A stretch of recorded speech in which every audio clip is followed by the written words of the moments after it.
Leonardo, da equipe de São Paulo. Leonardo, o que você achou do jogo? Bom, o jogo foi muito bom, né?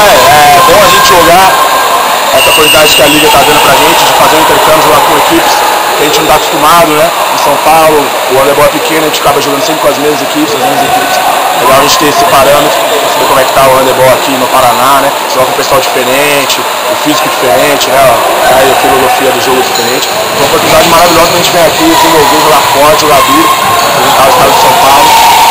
Foi muito importante isso, o trabalho do intercâmbio. Espero que a Liga possibilite a gente mais vezes, né? Esse investimento nosso na faculdade que a Profis está fazendo. A gente tem a oportunidade de sempre estar fazendo as finais, está com uma equipe muito interessante para poder estar disputando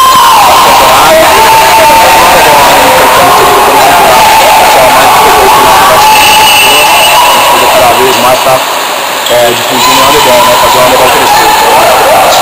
Deu para se perceber na equipe de vocês,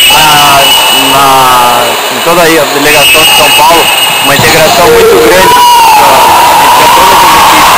A equipe deve ao ônibus, a viagem.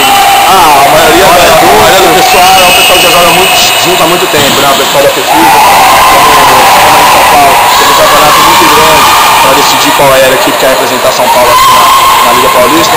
A gente já veio muito animado, o ônibus saiu lá da Profisa, passou em outras duas faculdades pegando o pessoal, a gente já veio fazendo uma integração no ônibus, tá todo mundo no mesmo hotel, né? E além do handebol ser uma modalidade que a gente gosta muito de disputar, né? Jogar com prazer é sempre maravilhoso, é sempre bem melhor do que jogar aquela pressão do alto nível. Jogar com prazer, se divertir, conseguir apresentar um handebol de qualidade, a satisfação maior. Eu gosto de jogar handebol. Legal, Leonardo, obrigadão pela tua vinda até aqui. A gente que agradece. A Liga possibilitar esse intercâmbio para nós.